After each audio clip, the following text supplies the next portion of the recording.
Tenho o prazer de bater um papo com o ex-deputado federal João Correia, ele que é um dos nomes do PMDB na disputa pela Prefeitura de Rio Branco em 2012, no ano que vem.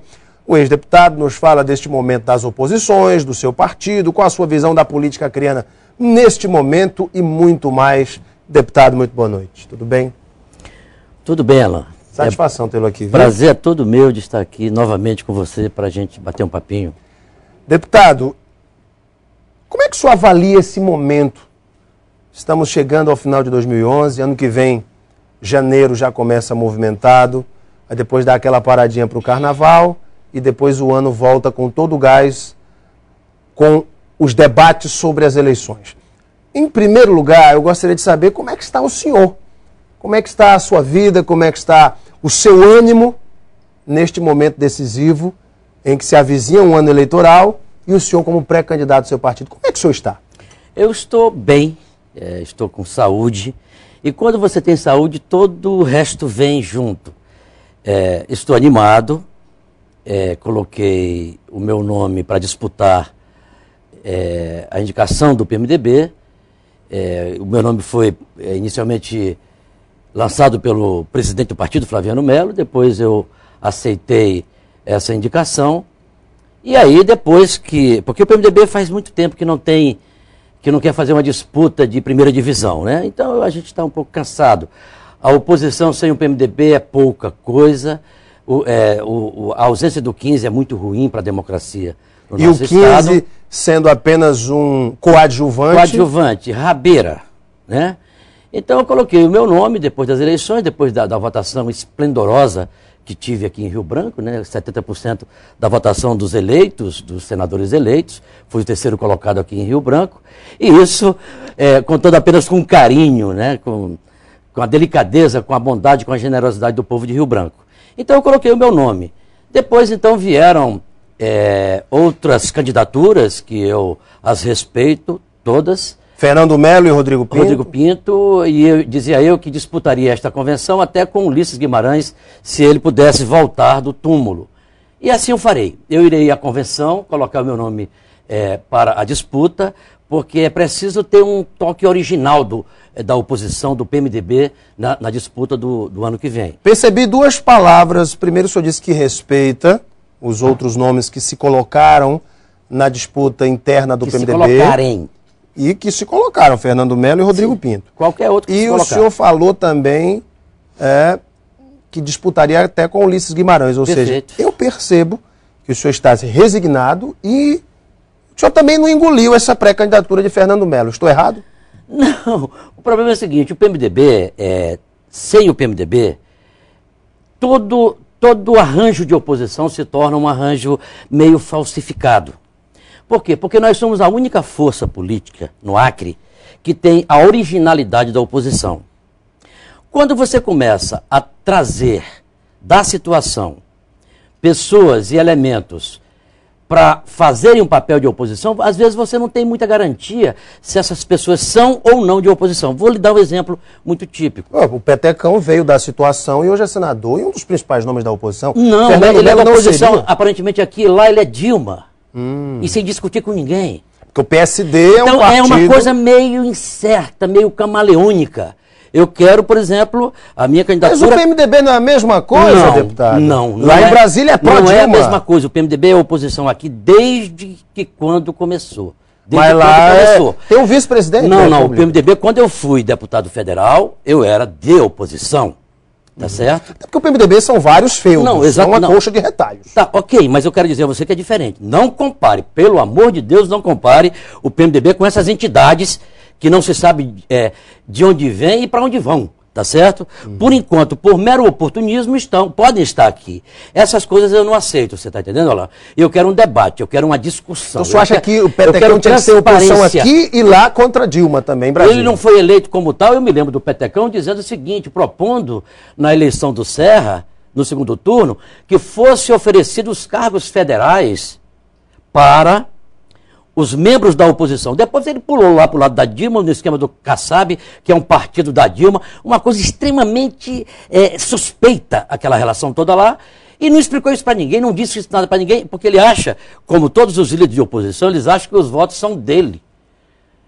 Sabe? É uma luta de egos mal formados, muito grande. É um aglomerado. A oposição do Acre, se ela permanecer do jeito que está, eu sinceramente prefiro que ela não chegue ao poder. E quais seriam esses egos? Petecão, Flaviano, Márcio, os mandatos, todos. Todos os mandatos. É uma luta de quem lambe mais profundamente o próprio umbigo. Então, há um projeto de poder, de grupelhos. Não há um projeto de Estado, não há um projeto de Acre, não há um projeto de Rio Branco, não há um projeto político. Por isso que não se discute nada. Por exemplo, o PMDB está discutindo, começou a discutir alguma coisa, porque a gente pediu. Vários membros da executiva pediram documentalmente para nós termos uma reunião para a gente discutir alguma coisa. E o PMDB começou, então, a fazer as primeiras discussões. Então, ninguém discute com ninguém, de modo que eu acho que se a oposição ganhar o poder e não for democrática, transparente, competente, bem intencionada, eu prefiro que fique do jeito que está aí. Por exemplo, você está me entendendo? Porque senão o que é que vai acontecer? O último arranjo de aliança realmente com o projeto da oposição que eu me lembro foi o MDA, mas que depois foi esfacelado. Foi a única vez que nós tivemos, tá certo? Que nós o senhor defende a volta de um MDA? Não, mas é claro, mas aí sabe por que não pode ter MDA? Porque não tem lideranças. Nós não temos nenhuma liderança no momento que seja capaz, que seja suficientemente transparente, digamos assim, que tenha, Bocalon não seria esse nome? Credibilidade, que tenha credibilidade, que tenha confiança, tá certo? Que o Nabo Júnior tinha, por exemplo. Foi a única vez que nós vencemos a Frente Popular, a única vez, foi com o esquema do MDA. O problema é o seguinte, o Bocalon... O que o senhor chama de esquema do MDA? É alguma coisa não, eu estou falando de esquema... Não, das alianças do MDA. O MDA era uma coisa transparente. Nós discutíamos e cumpríamos as agendas. O MDA era uma coisa de segurança, de garantia. Agora não. É o espertalhão, atraiçoando o espertalhão, é um jogo de capoeira que eu suspeito, eu tenho muito medo. Mas é porque o MDA perdeu grandes nomes, como os Milima... Nabo Júnior. Não, Nabo Júnior. Nabo Júnior foi o pilar do MDA. Ele tinha credibilidade, ele imprimia confiança. E hoje o que tem na oposição é um aglomerado de desconfiança, é um aglomerado de pequenas raposas. Então nós não temos nenhuma liderança hoje na oposição que seja capaz de apontar um rumo seguro, que se possa garantir que tenha credibilidade. Esse é o debate que a oposição vai ter que fazer ao final desse ano e talvez ela volte a discutir. E quem seria, na sua opinião, deputado, essa liderança? Ela deveria surgir? Não, eu acho que... Ela não existe ou essa liderança deveria surgir? Hoje ela não existe. Hoje essa liderança não existe pela egolatria, pelo lamber o próprio umbigo. Quer dizer, o que está se colocando na prefeitura, na disputa pela prefeitura de Rio Branco é 2014. É a disputa de governo. Então, o problema é o seguinte, é possível que haja um engalfinhamento entre as oposições mais violento do que entre as oposições, entre os segmentos da oposição e o próprio esquema do governo. Então, o que acontece? Ou as oposições têm a clareza, a humildade de, primeiro, entenderem que muito melhor do que ela, toda, foi o povo de Rio Branco, foi o povo do Acre. Porque você veja bem, Alain, nunca é demais a gente lembrar, por essa egolatria, nós perdemos o governo do Estado.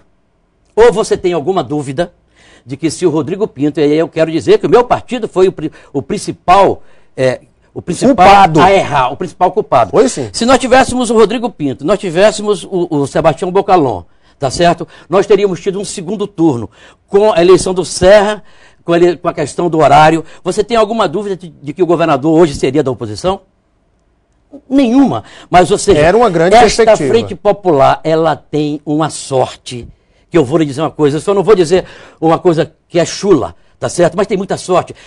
Quando ela não tem condições, quando o povo está cansado, fatigado dela, ela conta com a burrice, com a egolatria da oposição, com a estupidez da oposição. Vamos dar uma paradinha para o intervalo, e pode contar novamente agora em 2012 e também em 2014. O senhor vai me falar exatamente sobre isso logo após o intervalo. Eu volto e vou deixar uma pergunta no ar. Diante de tudo isso que o senhor está falando, deputado, será que a população, ao ouvir de sua boca uma grande liderança, um ex-deputado federal, uma grande liderança política, um um homem que tem um currículo de grandes serviços prestados à oposição acreana. Será que ao ouvir de sua boca tal relato, a população não venha a se desgostar desse projeto de oposição? Mas me responda logo após o intervalo. A gente volta daqui a pouquinho com o ex-deputado João Correia, do PMDB. Até já.